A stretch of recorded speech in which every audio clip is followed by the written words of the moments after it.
Our focus is Proverbs 1 and 2. And I hope you did have a chance to spend some time reading and thinking about the opening chapters of this book. We're going to practice tonight, so I did a lot of talking last week, which I do most of the time anyway, but I'm hoping for, this is like a team project. We're gonna work on this together. There's no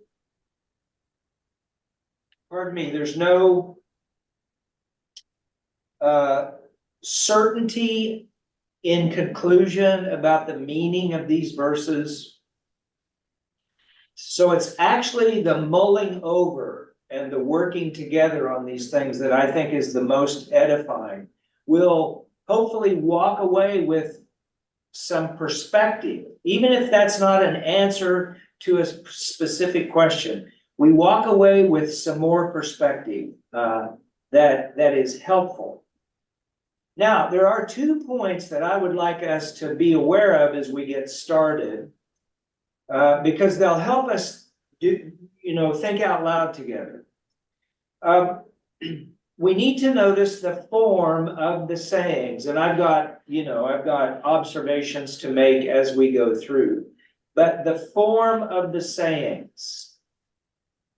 And then the rhetorical impact of the form. The Bible scholars who are experts in the wisdom literature are able to show us the real amazing creativity, talent,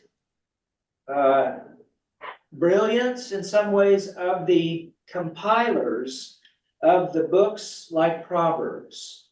And these sayings are created, they're crafted using a poetic form to maximize the impact. But that it won't read like Ann Landers or Dear Abby, or it's not going to read. It's not straightforward advice giving. These are meant to get us to think. So the rhetorical impact of the form is also something we want to think about.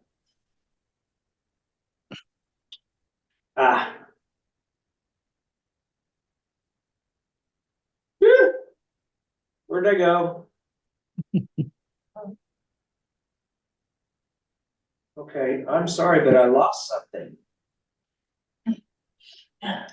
Oh, I went too far back. That's it.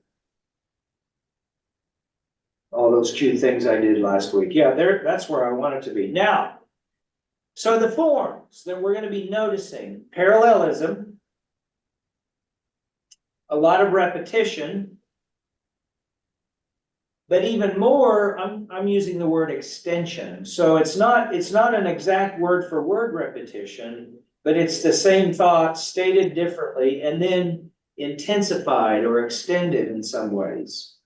So let's keep these structural kinds of things in mind as we're going to look at specific words and images, and it'll be very important to keep these structural characteristics in mind. All right, let's get started. Chapter 1, verse 7, the fear of the Lord is the beginning of knowledge. I will ask first, does your version use a word different from knowledge? The Old King James says the fear of the Lord is the beginning of wisdom. Mine says wisdom and instruction. Okay. That's in Proverbs 1? 1:7. Yeah, and what version are you using, Billy? I'm using the Children's Deep Blue Bible. Good. Okay. All right, what other words? If it's not the fear of the Lord is the beginning of knowledge, what other words? Right under it, mine says fools despise wisdom and instruction. Yeah. Okay. Yeah. The Common English Bible says wisdom begins with the fear of the Lord. So it uses the word wisdom rather than knowledge. Now, let me ask you right off the bat here, when you hear the word wisdom and when you hear the word knowledge, what do you think about? Do these just overlap, or do you kind of have a different sense about the meanings of the two words? Let's think about these words we're using.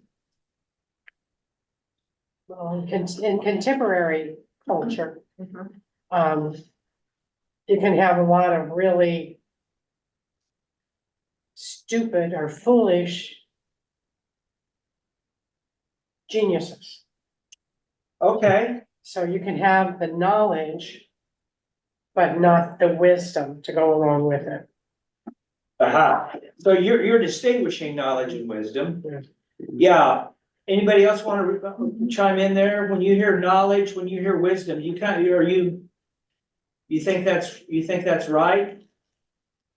I think of, go To ahead. me, to me, you can have knowledge without wisdom, but you can't have wisdom without knowledge.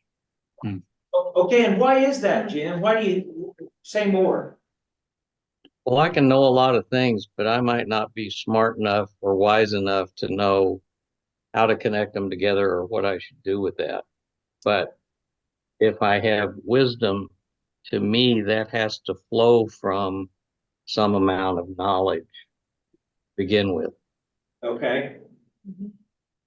Yeah, all right. Larry, were you gonna say something? Yeah, I was thinking that knowledge is like facts, whereas wisdom is kind of experience, or things that you learn from experience. Yeah.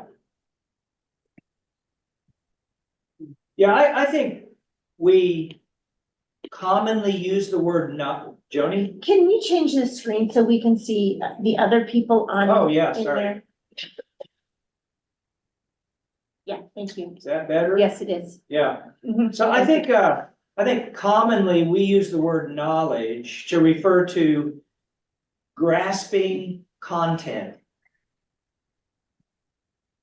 Ideas, concepts.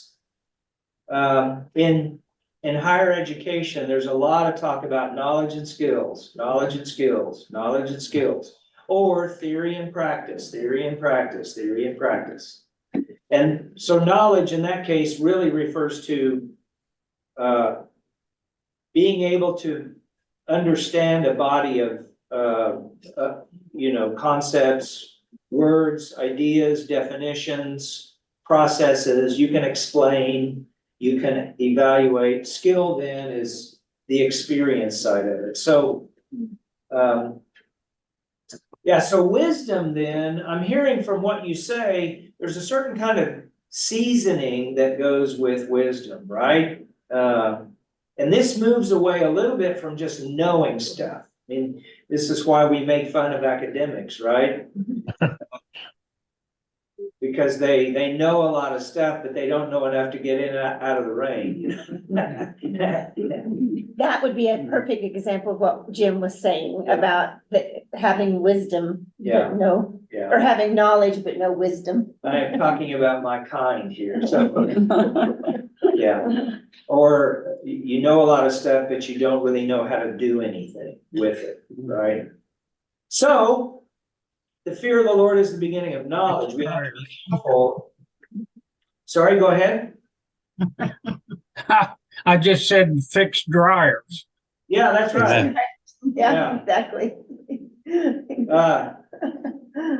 So the translation, the New Revised Standard Version that I use most often, the New American Standard, I didn't check the NIV. Jim, do you have the NIV? Is that what you're using? Yes, What does it say? it says knowledge. It says the fear Okay. of the Lord is the beginning of knowledge. Knowledge, all right, now, so that's, I think the reason that so many of the major translations use knowledge is because that's a very literal rendering of the Hebrew. So the Hebrew word for knowledge here is da'at, which is a derivative of the Hebrew word yada, which means to know in an experiential way. This is like personal engagement with, personal knowledge of. And so we can joke about the old King James, we start reading the book of Genesis, the man knew his wife, right? And all the 12-year-old boys in the group tee-hee about what know means here, knew, right? So it is used for sexual intimacy, but here we're talking about the kind of personal engagement with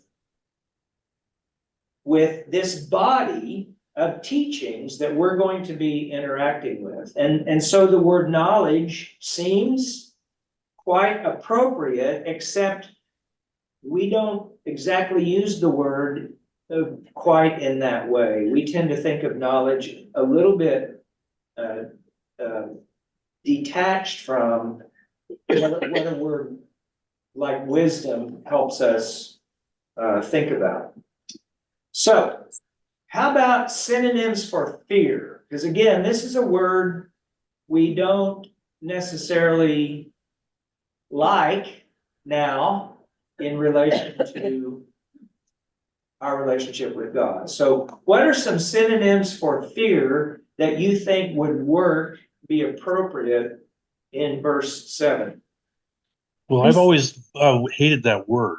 I'll admit it. I mean, it's just like it just grates me that it's fear. I understand that it's a deep feeling, but to me, it's more of like a deep respect or gratitude or something like that. It's not so much fear, because fear just brings up, like really, really negative connotations. Yeah. I know it's so a deep feeling. Yeah. I did this just for you, Larry. That's why Oh, I'm thank asking. you. That's why I'm asking these questions. Yeah. So, Yeah. okay. So you said deep respect, Yeah. even gratitude. Uh-huh. Okay. What do you think the word fear gets at? So why does it appear to be an appropriate word for the translators to use? What we can bring in other words, but what does the word fear seem to get at? The amount of power as in relation to myself. When you realize just how big God is Yeah. and how little you are. Yeah, so an understanding of God's power and an understanding with the implications. God is really powerful. I'm not. I'm literally dependent upon God in a way that, I don't really think about very much, but when I stop to think about it, I realize. So, okay. I always associate fear with like violence and horror. Yeah, danger. Yeah. Yeah. Okay, Joanne? I've got the amplified version, Uh-huh. and it says, the fear of the Lord, parentheses, that is worshiping him and regarding him as truly awesome. Okay, so the word awe, we could use the word awe. And worship. Worship, respect. Another word that we would hear sometimes in this context is reverence, to revere the Lord. But, let's wander for just a moment. Let's go look at Exodus. Now, this is off the cuff, so I may have to circle the plane once or twice before we land it.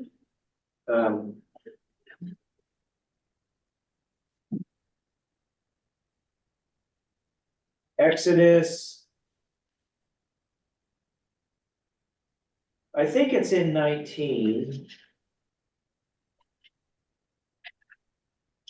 What are you looking for? Maybe we can help you. Well, yeah, I know it's in Exodus because it's in the context of God calls the people to come to him while he's on Mount Sinai, but they only are supposed to go so far. Because if they go further, the Lord might break out against them. I mean, Yeah. and there really is a sense of danger associated with getting too close to the source of power. Maybe verse 21. Exodus 19, verse 12. Well, 20 and 21, Verse Yeah. 12, she said. there it is. Yeah. It is 21. Go down and warn the people not to break through to try to see the Lord, or many of them will fall dead. That's what I was thinking. There's a boundary between God and what isn't God, and there is some danger. I shouldn't say some. There's danger in presuming to get Exodus cozy with God. 19:21. Yeah, Exodus 19:21, right. Thank you. Okay, that's a side trip, but the fear of the Lord is the beginning of knowledge. There is, even though I'm with Larry on this, we don't cower in fear before the Lord, because there's a lot more to God's nature than just power. But there is power. And I sometimes think of it as like, the electricity running through these big power lines, you better respect the power in those power lines and handle it right, or it's gonna kill you. So, okay, enough of that. So Yeah. I think the thing that helps is that the fear is the beginning of knowledge. It's not the beginning of terror or, all the things it could be, Yeah, it's, in a way, it's a little bit of you got thrown a curveball. Because it's fear, and then all of a sudden the curveball is, well, it's the beginning of knowledge. It's not the beginning of something terrible. yeah. Yeah, exactly. Now, so this next question, why is it the beginning of knowledge? Why does the proverb writer say it's the beginning of knowledge? So this is where the details can slow us down and invite us to think about dimensions. It would be easy just to blow through this verse because we kind of think we know what it means, but still it's making this a little bit of a distinction. Could have said the fear of the Lord is knowledge. So why do you think the fear of the Lord is the beginning of knowledge? We're just thinking out loud now. Just share, what do you think? How would you answer the question? I think it's something that you recognize that there's something or somewhere bigger than you. Uh-huh. And that's a start, right? To realize something bigger than I, Right. more powerful, more knowledgeable than I. That's a start to my benefiting from having a relationship with that, for example. Okay, good. Anything else you're thinking of? I guess I was thinking of it as a posture that one needs to take if one wants to gain knowledge. Oh, what do you mean by posture? Well, it just, something that sits in the background of your head when you want to know, when you want to learn. It's an attitude that you need to hang on to. Yeah, Like humility. Yeah, exactly, like humility. good. We're gonna get to that. So, because in these proverbs, there are lots of words that we could put in the category of dispositions or attitudes. Okay? But here we might want to look at the context in chapter 1. For example, we're going to start reading about the way that certain people go, the way or the path that they go on. And so beginning kind of hints toward the way or the path some people are taking. So in a way, the fear of the Lord is the beginning of wisdom. It's a nudge to start thinking about what's coming. All right. Another word that we use, I think, in a particular way that may not exactly match the way the Bible uses the word. So here we have fools, still in verse 7. What do fools do? Despise. They despise this knowledge. They despise wisdom. What does the word despise conjure up. Don't want any part of it. Yeah. Don't want any part of it. Okay. Okay, let's go to the word fools. When we hear the word fool, what do we think of? Someone who lacks wisdom. Yeah, An idiot. An An idiot, okay. Yeah. Describe the characteristic of a fool, characteristics of a fool. Selfish. Ah, okay, selfish, good. Short-sighted. Uh-huh, short-sighted. Okay, what else? Rash. Rash, good. Maybe irresponsible. Okay, the interesting. Irreverent. like Okay, irreverent. yeah, right. Yeah, obviously, we're gonna, get into some of these things as we go through this study, but the Hebrew word for fools is evil. But of course, it doesn't mean evil in the way we think of evil exactly, but I think it's kind of humorously ironic, significant that the Hebrew word used here is evil, evil. Now, looking at. What's the Hebrew word for evil? Totally different? That's a good question. I'll check on that.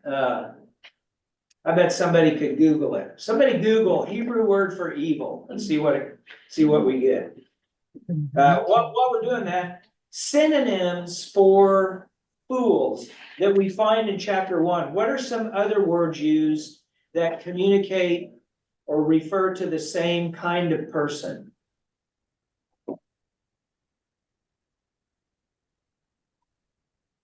Are you looking for the word evil in Hebrew, Joni? Well, in a roundabout sort of way, Okay. because I'm using Google Translate. Okay, well, that'll be modern Hebrew, so we want biblical Hebrew. Oh. But, so we're doing two things at the The same answer. time. What are some synonyms for the word fools? Makes sense, doesn't it? Oh, my gosh. I'm asking you to look at your Bibles and see synonyms, if you do see any. In the part we In read? chapter 1, no, not just that verse, but all of chapter 1. Okay. Naive. Naive, Sinful men. okay, sinful men, okay. The New Revised Standard sometimes uses the word simple. Oh, yeah. Simple. Does your version use simple?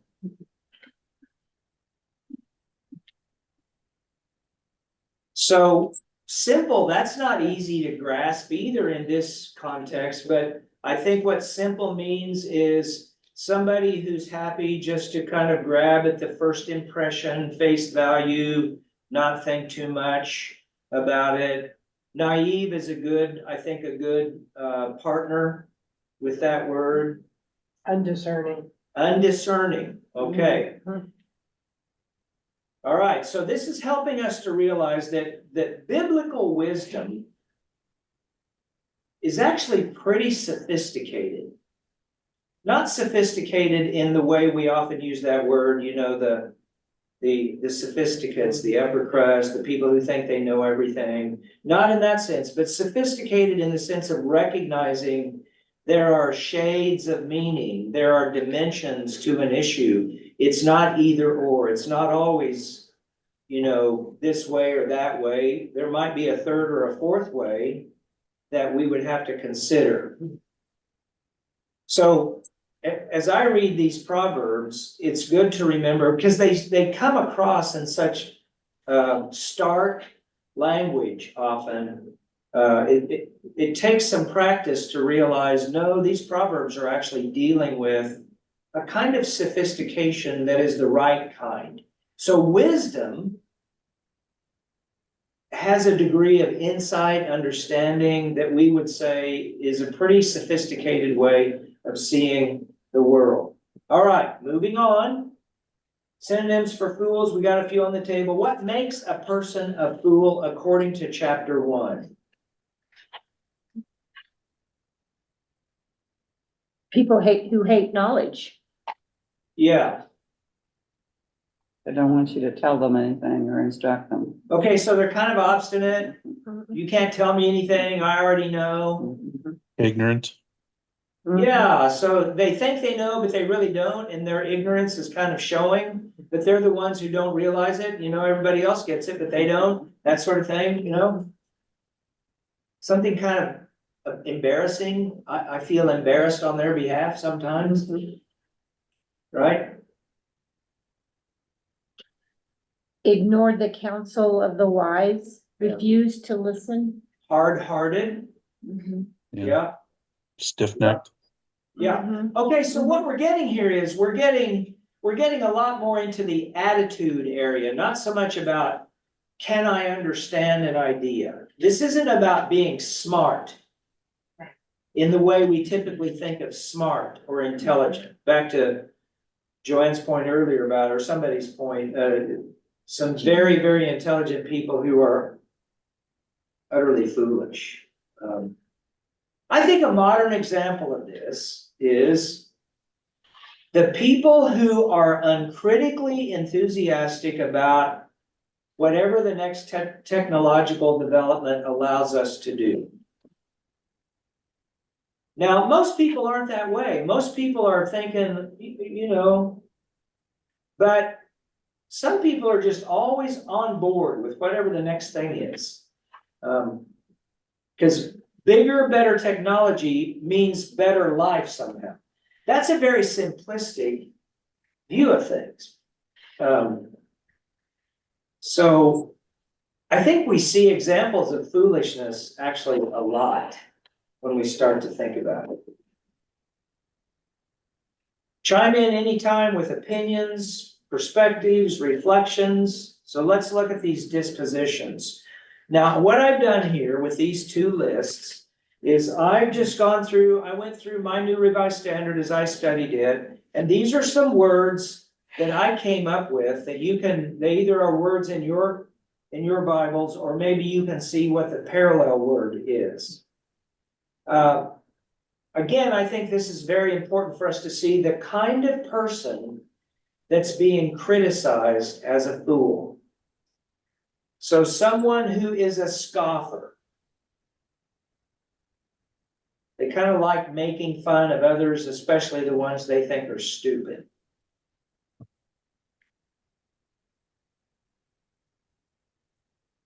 Fools, obviously, is a word that gets used. You refused, it says. I didn't keep the references, but a refusal to be open. You've ignored. You would have none of my reproof, you know? You just can't tell that person anything. Right? They hated knowledge. They did not choose the fear of the Lord. Would have none of my counsel. This is wisdom talking. The fool will have none of my counsel. Despise my reproof. Waywardness is another word that was used. Complacency, the complacency of fools. What are some words you see in your text that kind of parallel some of these words?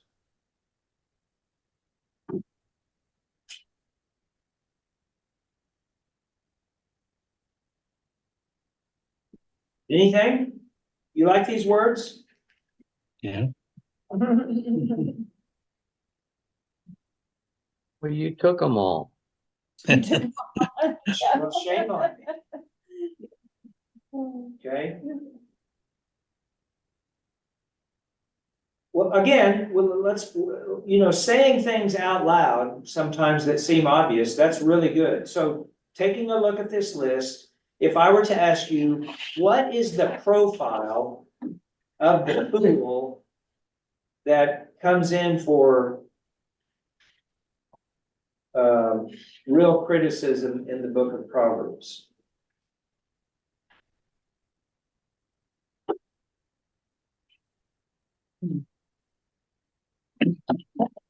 Mine Doesn't walk with the Lord. Okay? Yes, Mine has the word simpletons, simpleton, yeah, that's another word, yeah. and then down below that, mockers relish your mocking, so mockers. Mockers, yeah. I think if you put all those things together, you have someone who, thinks they're self-sufficient. That's what I was gonna say. Yeah. Mhm. They think of themselves as, they're very confident in their own knowledge Mhm. and their own way, Mhm. and they don't need outside wisdom. Yeah, They can yeah, just do it. yeah. Yeah, there's a kind of naive arrogance about them. To me, a commonality is just negativeness. Okay. Yeah. Something you want to share? What you said, there's something about them. Oh, shame on me. Well, I was, Sorry. yeah, that's good. Yeah. Thank you. I should take care. I was thinking about an experience I had once when I was at SMU. I was in a meeting with about 10 people, and I had been summoned to this meeting, and it was kind of a tense meeting and, controversial subject. And there was a graduate student in this group who frankly was lecturing me. Have you heard the phrase mansplaining? Mhm. Okay, mansplaining. This is what men do to women sometimes when they kind of, explain something in sort of a condescending way. Well, I wouldn't say this student was condescending exactly, but she was telling me things, and here's what I wanted to say. I wanted to say, do you really think I've never thought about that? I didn't say that, but I wanted to, but this is one of those moments when she had a lot of kind of grad students, so she's learning a lot. She has a lot of knowledge about a particular topic, and she made the mistake of thinking that all that knowledge gave her some kind of moral authority to basically to lecture me about this topic. So I have to admit, I thought of that moment. But thank you, Steve, for reminding me of my place. That's my job. Okay, good. That's my job. Okay. Yeah. That's Didn't mean to usurp your. But she needs help once in a while. I do need, So- yeah. Okay, outcomes now. The outcomes for the foolish. What's going to happen? These are the words that came out of my New Revised Standard. And I'm sorry, I've covered up part of the word. Let me close this up for just a second. Mine says, because you have ignored all my counsel, I will laugh at your calamity and Yeah. mock when terror Yeah. strikes you. Right. Yeah, I actually wanted to talk about that. How is it, whoops, covered it up again. How is it that we should understand wisdom laughing at and mocking the fool? So here, this sort of goes in a contrasting way from what we were just talking about. We wouldn't want a human being to treat another human being this way. So how is it that wisdom can scorn somebody or laugh at them or mock them? That's why I put in the parenthesis here. Is this kind of an unchristian attitude that wisdom has? What do you think, Joanne?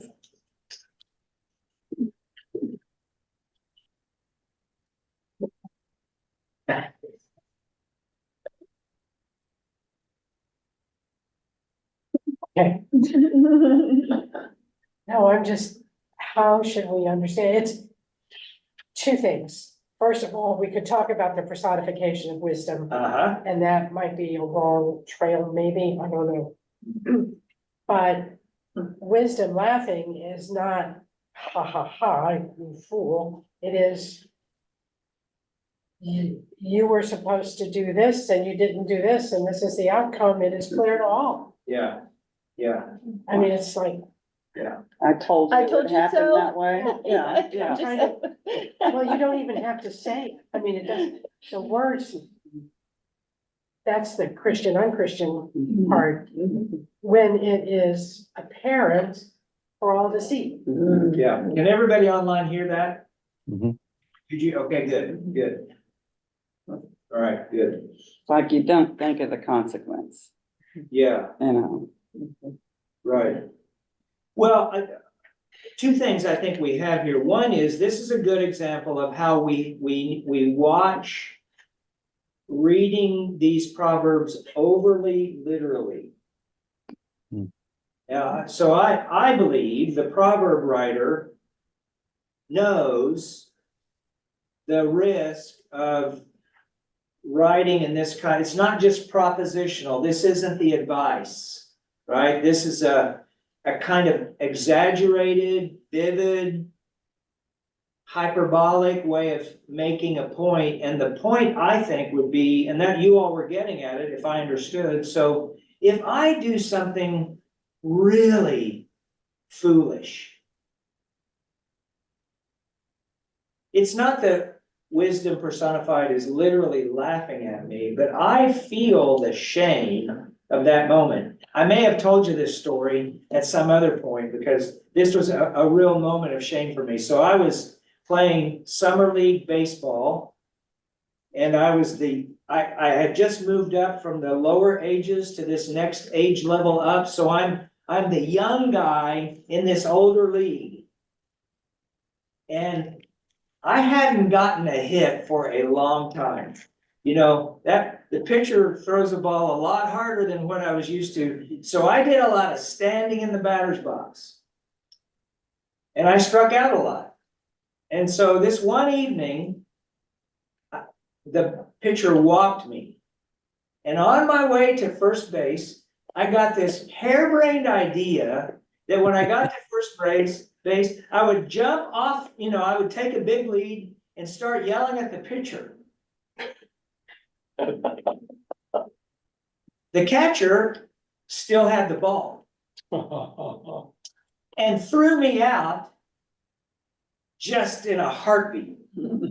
So all of a sudden, I went from feeling like I was gonna be a big shot here for just a second to I'm the biggest heel in the county.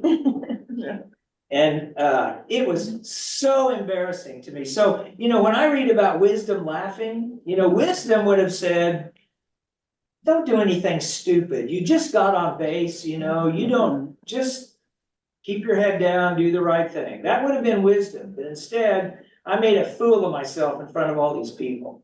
Now, that was a teenage mistake, I know, no big deal. But in that moment, man, I was ashamed, right? Oh, by the way, that was the third out of the inning, so. So it really hurt.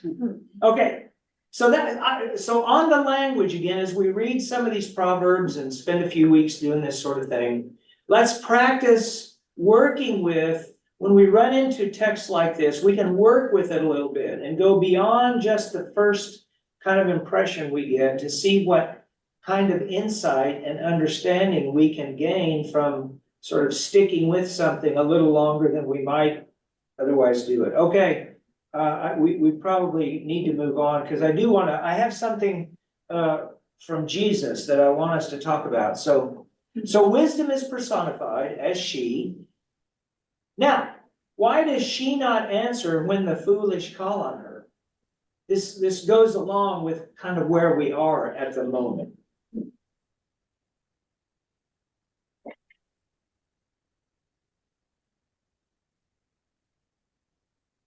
Why are the foolish calling on her to begin with? That's a great question. So could you answer it? What do you think?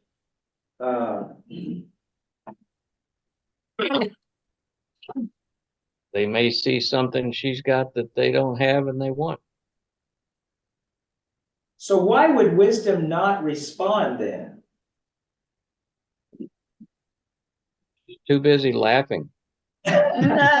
Okay, No, and it could be thinking a little more kindly. You gotta let them suffer the logical consequences of bad decisions. right. And, yeah, No, that's the parent. yeah, sure, yeah. Well, this is again, I think where if, you know, we kind of go down a level or two, if you think in real life experiential terms, if I have the habit of doing foolish things, if I've thrown my lot in with the violent, the rapacious, the robbers, then over time, my character is being shaped by that culture, that group, that influence, that community. I'm being shaped that way. When I start to reap the consequences of the path I've taken, my heart is already formed in such a way, and so then I'm not going to be able to just turn on a dime and all of a sudden be wise. Right? So here again, I don't think we read this as wisdom literally laughing. Wisdom is not literally saying to you, you're in a jam, you just suffer. You know, that's kind of how it's easy for us to think about that. I don't believe that that's what's happening here, because we're being invited to see how the fear of the Lord as the beginning of wisdom shapes our character over time. And this, when we get into chapter 2 and start to see, you know, what it's like for a son or daughter, a child to respond appropriately to the parent's teaching over time, you know, that starts to shape our vision, our character, our understanding, our responses. Again, you know, using myself as an example here, I chafed. I didn't rebel against my parents. I was a very rule-following good kid, but I internally chafed against some of the rules my parents put in place. And not just rules, some of the way they taught me that this is the best way to think about some things. You know, you don't want to go there or do that, because this is what's going to happen.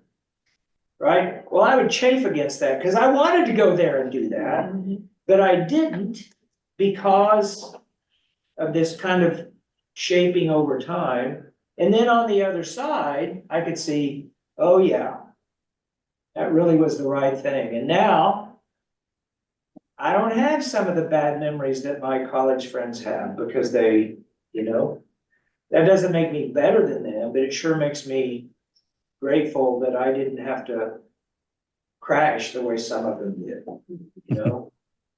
I think that's what we're getting at here with this teaching about wisdom and foolishness. We're talking about the way, the path, the way our hearts are shaped as we engage in what the Lord teaches through wisdom.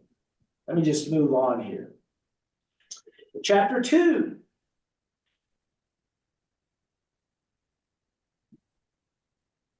In my version that I used, I don't know how it reads in yours, but it's very clear, and I didn't bring the New Revised Standard, I could look it up, but if you do this, if you do this, if you do this, then something is the outcome. How does yours read?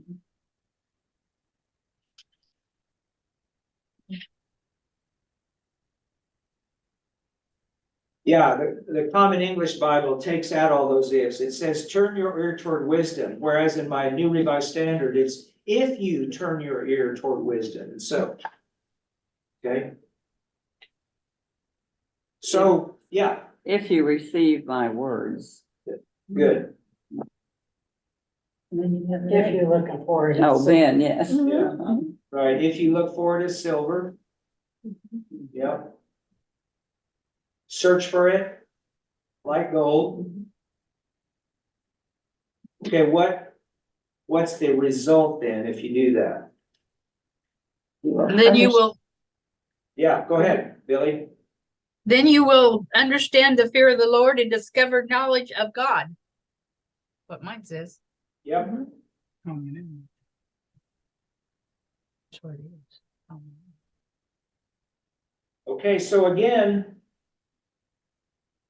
we're looking at dispositions, attitudes. If we're gonna do these things, have to be open-hearted, teachable. That doesn't mean we just swallow everything that the teacher says or whatever, right? That's no better. Discerning, mulling over, asking questions, engaging, but open, right? What we want is, we want to know God.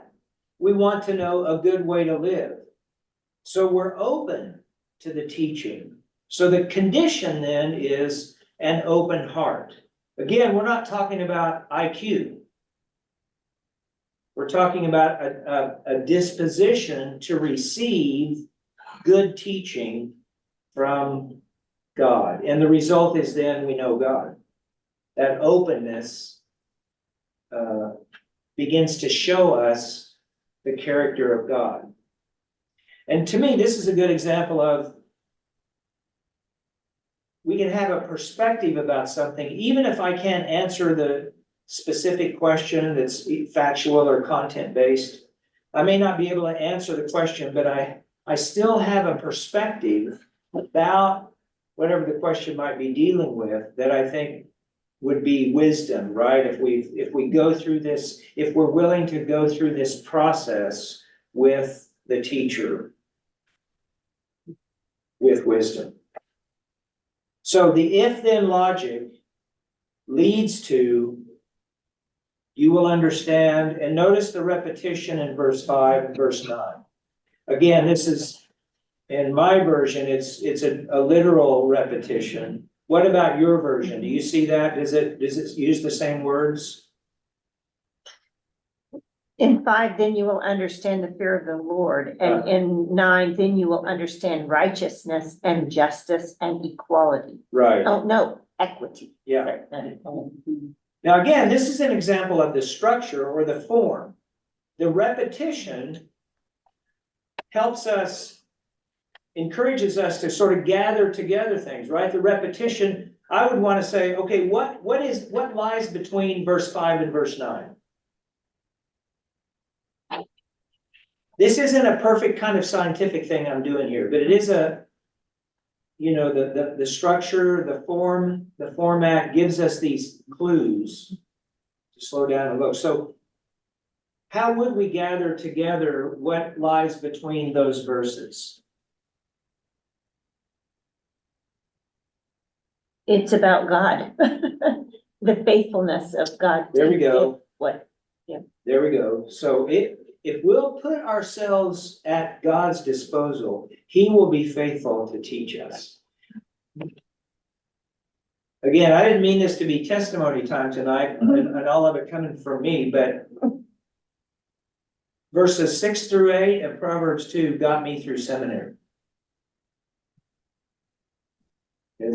I'll be honest with you, it was often a very brutal experience. And God made this promise, I'm convinced, to me before I went to seminary.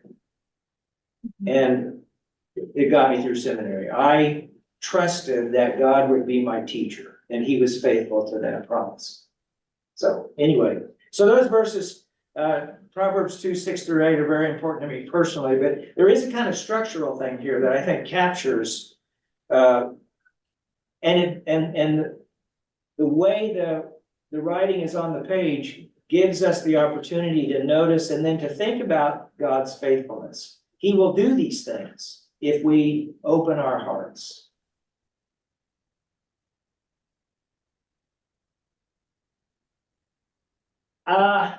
I think I'm going to move on from this question. Let me just say a word about it because I want to get to some words from Jesus. As I worked through this, I got to thinking about a modern utilitarian way of thinking about ethics, about right and wrong, right? Utilitarian ethics is, there are varieties of utilitarian ethics, but it's really about maximizing pleasure or good and minimizing pain. And the thing about utilitarianism is it doesn't really matter how we feel about anything. It only matters what we do, because that's something you can measure and evaluate. And so we actually do a lot of utilitarian teaching in the hopes that we can be pretty scientific about it. And of course, there's a lot of truth in doing it that way, but we're not talking, as we look at these proverbs, about utilitarian moral principles. We're not talking only about behavior. We're actually talking a lot about the heart. And that's really key. So I'm gonna move on to Jesus because we're running out of time, but that stuff is really interesting. So I hope you got some goodie out of chapter 2. But let's go to Luke chapter 17 now. And I'll just tell you what I want us to look at. Has anyone ever puzzled over what Jesus means by the vultures gather wherever there's a dead body? That's how my Common English Bible reads. What does yours say? Luke 17:37.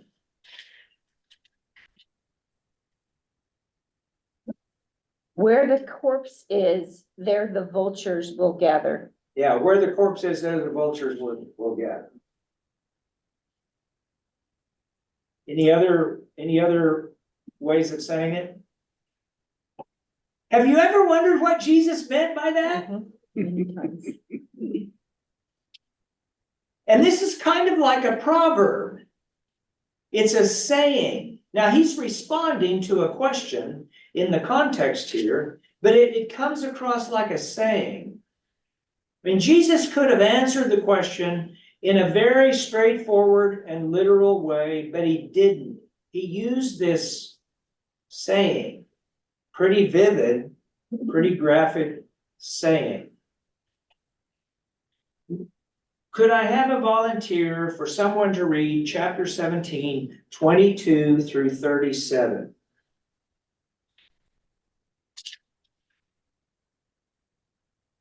Then he said to his disciples, the time is coming when you will long to see one of the days of the Son of Man, but you will not see it. Men will tell you, there he is, or here he is. Do not go running off after them. For the Son of Man in his days will be like the lightning, which flashes and lights up the sky from one end to the other. But first he must suffer many things and be rejected by this generation. Just as it was in the days of Noah, so as it will be in the days of the Son of Man. People were eating, drinking, marrying, and being given in marriage up to the day Noah entered the ark. Then the flood came and destroyed them all. It was the same in the days of Lot. People were eating and drinking, buying and selling, planting and building. But the day Lot left Sodom, fire and sulfur rained down from heaven and destroyed them all. It will be just like this on the day the Son of Man is revealed. On this day, no one who is on the roof of his house with his goods inside should go down to get them. Likewise, no one in the field should go back for anything. Remember Lot's wife. Whoever tries to keep his life will lose it, and whoever loses his life will preserve it. I tell you, on this night, two people will be in one bed. One will be taken, the other left. Two women will be grinding grain together. One will be taken, and the other left. Where, Lord? They asked. He replied, where there is a dead body, there the vultures will gather. Sometimes I could just imagine the disciples going, Huh? what do you mean by that? Mine has an interesting take on that last, Yeah, what does it say? just as the gathering of the vultures show that there is a carcass nearby, so these signs indicate that the end is near. Yeah. Yeah, good. Okay, so the background here, this is an end times teaching that Jesus is giving. So the background picture is the Son of Man will come. Now, in the context of the gospel, he's on his way to the cross. But as he does in each of the gospels, certainly the synoptic gospel, there's a foreboding picture of what the disciples will go through before the end comes. Now, in Luke, Jesus has just had an interchange with the religious leaders. And the disciples, of course, have been watching it. And now we're coming down. You can feel the tension rising in the gospel as we get to this point. Okay, so before we get to the vulture point, I want to borrow from Joel Green here, who is a really brilliant New Testament scholar. He's now recently retired. But I just love his work, and he has this wonderful insight. Well, he shows us that what we can't really see in a typical English translation is the kind of structure that scholars use this sort of format to show.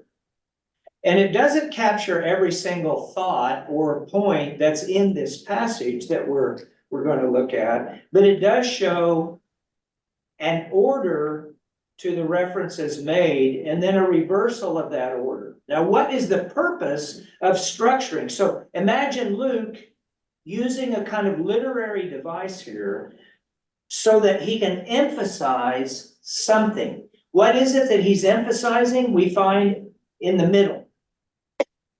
Okay? You can emphasize something by making it the last in a kind of climactic way. You can emphasize something by the terms and the order of those terms and the way they fall out in the sequence. So in this case, the middle is C, and we can see that what Jesus is emphasizing is readiness in anticipation of a calamitous judgment. So you're saying that you've got the diagram up there, A, B, C, B, A, that's the, Yeah, I see. yeah. And of course, I'm following Joel Green's lead here. So verses 22, 24, this isn't a perfectly literal repetitious kind of thing, but 22 through 24 is about the question where.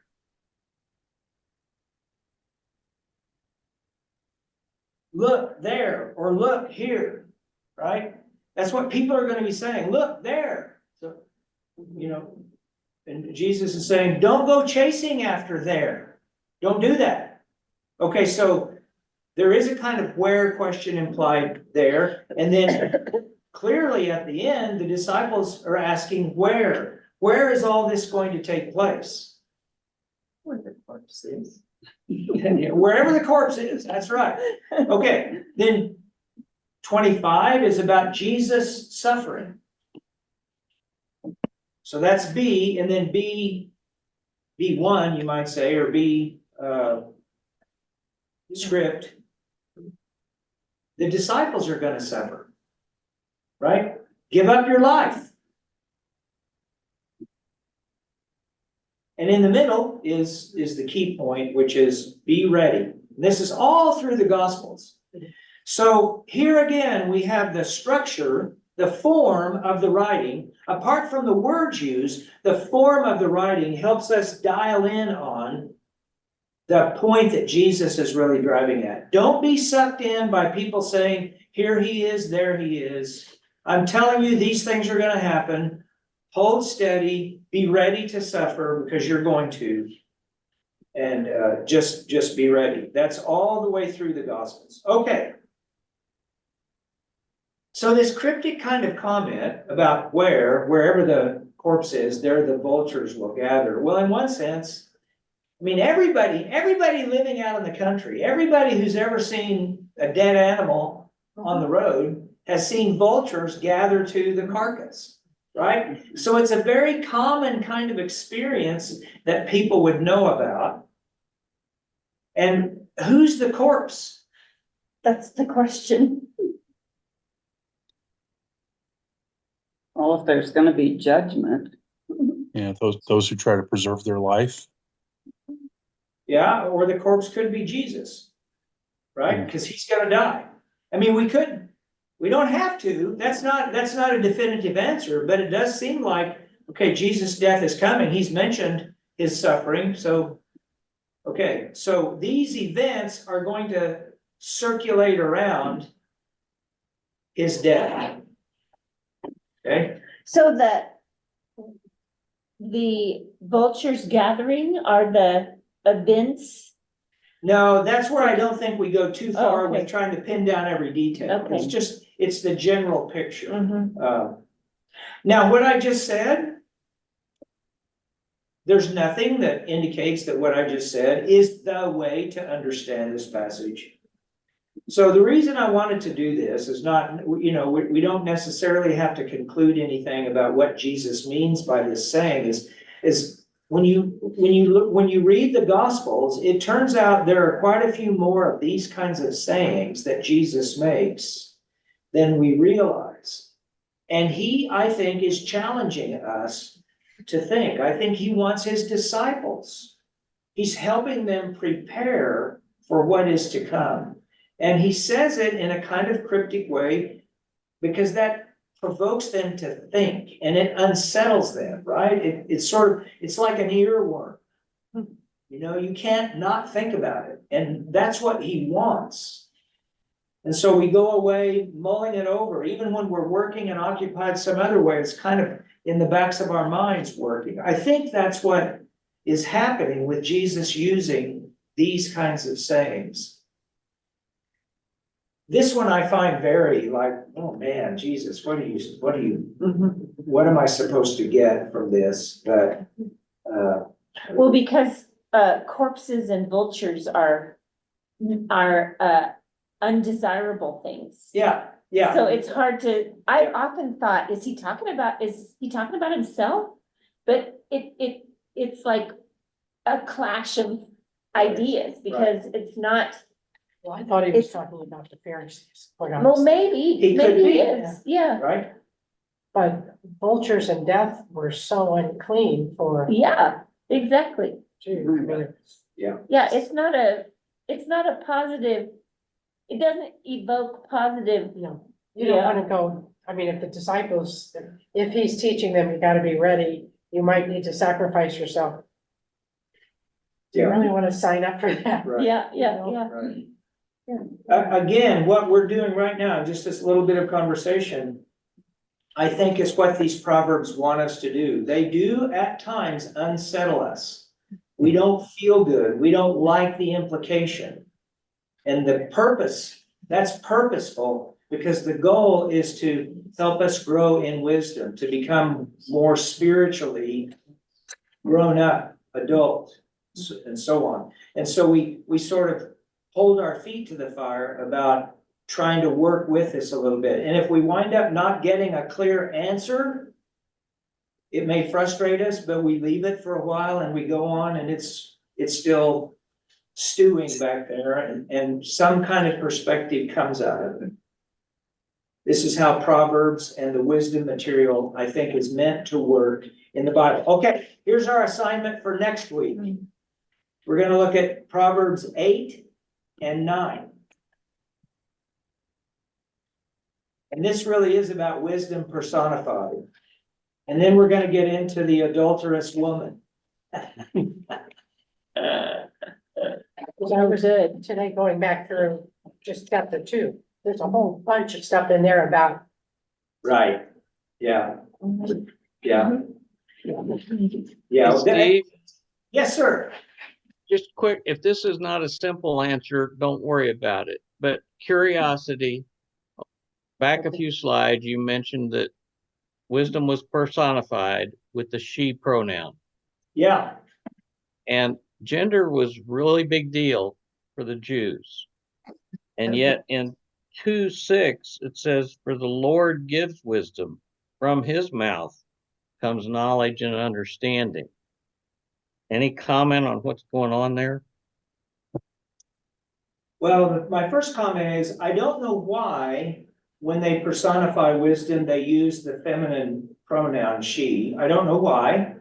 But the other comment is that the nature of God includes both male and female. And so I think there is a sense, this will come through clearly in chapter 8. We'll get into this again, but it is a way of saying that God, the Father, the first person of the Trinity, is not a man, but encompasses what we think of as male and female or masculine and feminine characteristics. And I think there's just I take it as a kind of freedom that the writers of the scripture use in this regard to help us keep in touch with that understanding of God's nature. The Bible never refers to God as she. That gets confusing then. But wisdom I'll use a technical term, but wisdom as a hypostasis of God.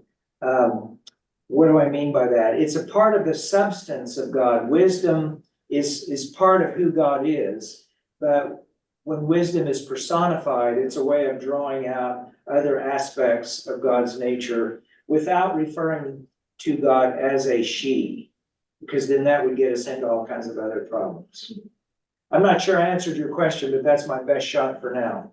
May I add something? Sure. The reason I like this children's Bible is because it has all these little bits of wisdom written in. And it's asking, why is wisdom referred as a woman? And it says, we really don't know why. Some who study the Bible have thought that wisdom in the voice of a woman would appeal to the young men who read these proverbs.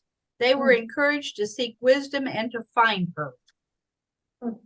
Yeah, so like chasing a beautiful woman, right? You want wisdom like chasing a beautiful woman. That's a good, I like that.